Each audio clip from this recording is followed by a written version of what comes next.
Hey guys, it's Lion here with HobbiesofaMan once again, and today we're going to be doing another episode of Ahsoka. Today we're going to be reviewing episode 5, which just came out a few days ago.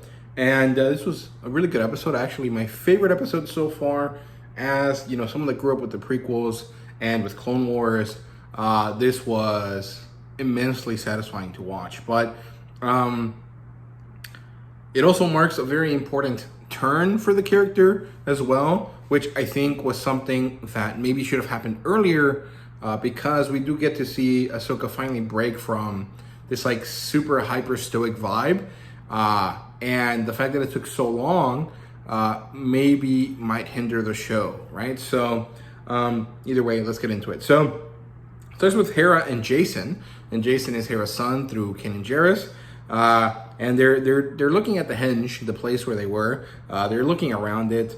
Hera doesn't really find anything, but she finds Huyang there, who laments Sabine's loss, basically, who is sad that they didn't listen to him. And so now they are gone with the wind, right? Now they are lost, and it's all because they wouldn't stay together.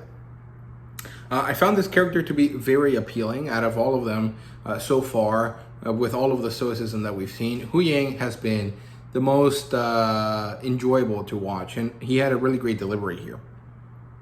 Then Ahsoka actually ends up in the world between worlds, which is this metaphysical plane that exists in Star Wars. It's actually quite similar to Tel'aran'rhiod from Wheel of Time, and I'm actually curious. I think the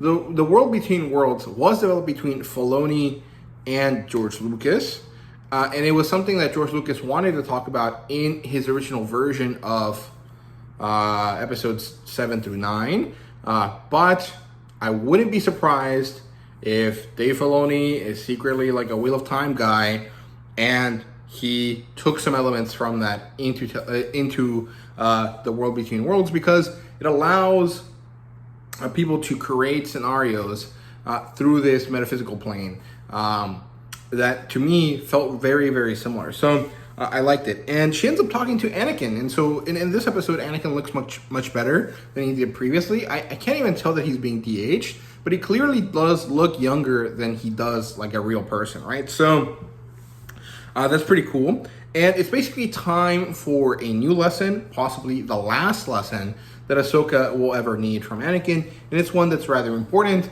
And the intent or the reason for the lesson is somewhat nebulous. Like, I don't know what the lesson is supposed to be. However, it does seem pretty clear that it is about overcoming her difficulty, her trauma associated with Anakin being a Darksider, and the fact that she blames herself to an extent about the fall of Anakin because her leaving caused them so much hurt and pain that it might have been part of the reason why he went to the dark side. I mean, obviously we know that it might have not been, but she can still feel like that, right? And I found that to be really meaningful. So Anakin and Ahsoka have a short fight on this bridge. Then Anakin cuts the bridge. She falls into a vision, and she is back in her 13-year-old body from the earlier seasons of the Clone Wars. I think it's actually one of the early battles on Ryloth, which is something that we went back to a few times in the Clone Wars, so I'm not really sure which version of it is, but it is early days, and they gave her second outfit, because her first outfit might have been a bit too weird to see IRL, since it was just kind of like a bra and a tiny skirt, right? So that is kind of sus. But she ends up there, and it's really interesting to see this right out of like the show. It just comes out in real life, and it looks so beautiful, so good, and I really enjoyed this. The actress that played young Ahsoka here was also really, really good. However, a 13-year-old and a 16-year-old do not look the same, even if they're the same person. So I do think that they did mess up by having her be both versions of Ahsoka. However, there might have been an explanation there that they could have had, maybe a little bit of a line of dialogue saying, hey, why do I look so young at this time in my life? And it could have been Anakin's like, the point is to teach you, to put you back in the mindset of a Padawan, and so that's why she looks like that, right?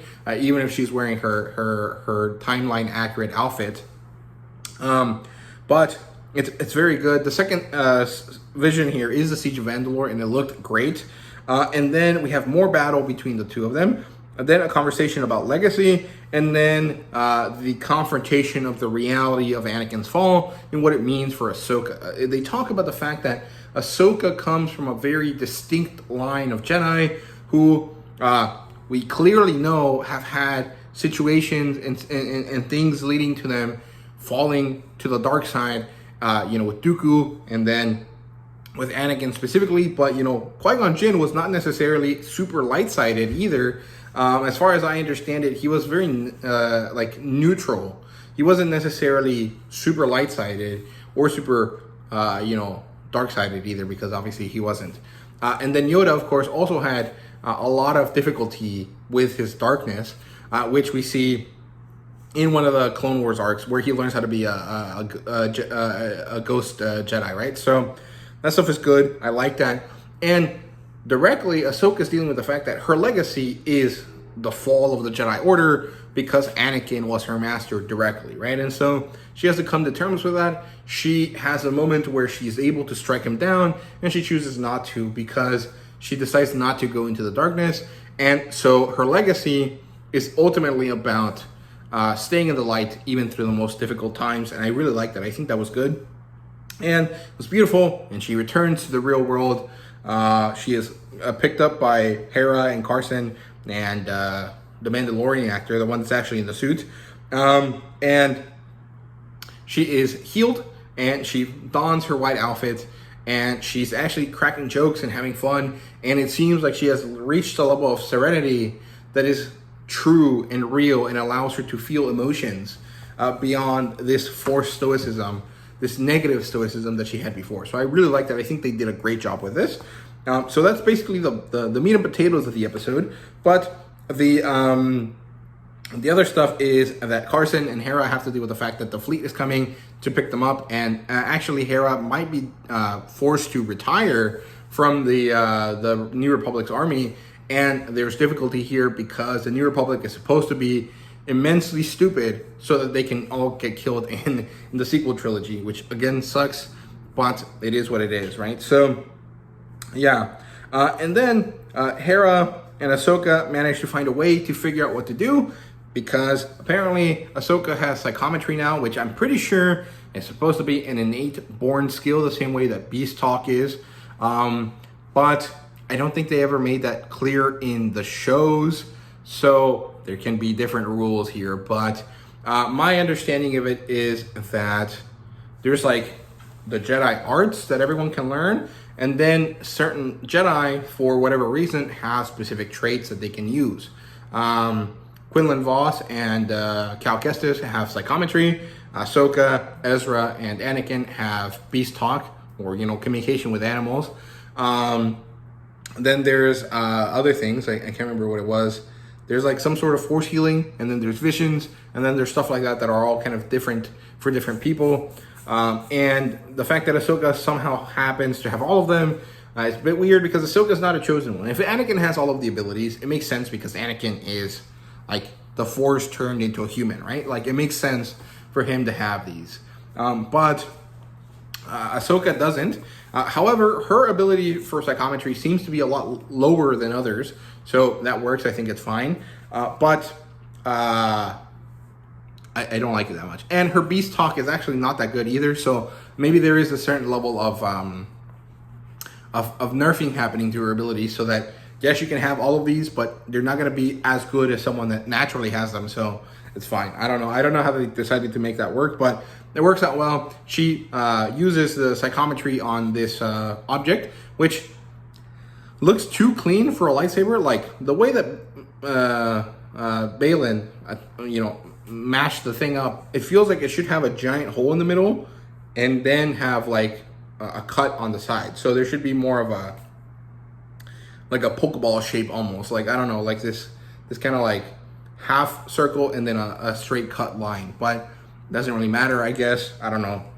She manages to figure out where Sabine has gone, and then she decides to use the Purrgil to see if they can go to the same place. And so she catches a ride on a Purrgil, and she gets away from the fleet. However, she leaves Hera and Carson behind to deal with the fallout. And so it is what it is. I'm very excited about the next episode. Ahsoka and Anakin interacting in real life was amazing. You know, I don't really care about the medium so much. Like, I'm not some snob that thinks live action is better than animated stuff.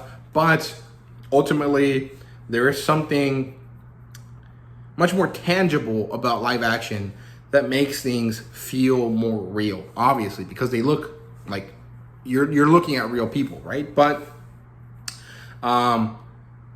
either way, they did an amazing job. As a fan of Clone Wars, as someone that holds that series very dearly, it was beautiful to see versions of it in live action. And I would actually really like to see them do some sort of like movie or short series where they just do a bunch of short segments based on Clone Wars episodes that they decided they wanted to show in live action.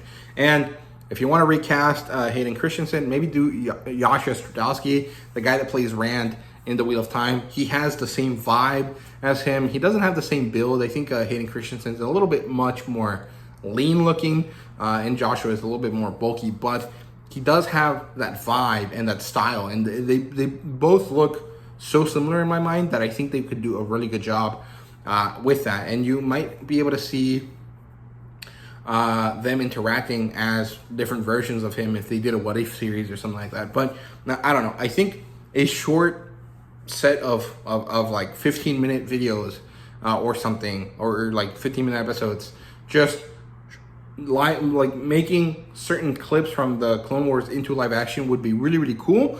But it does feel like a vanity project, something that probably wouldn't be greenlit. However, you know, if you're strive for content and you want to make something that people will instantly watch that's going to be good, that might be a good way to do that, right? So, yeah. But overall, really good episode. Best episode so far for sure. And I really liked it. Let me know what you guys thought down below. And thank you guys so much for watching. See you guys later.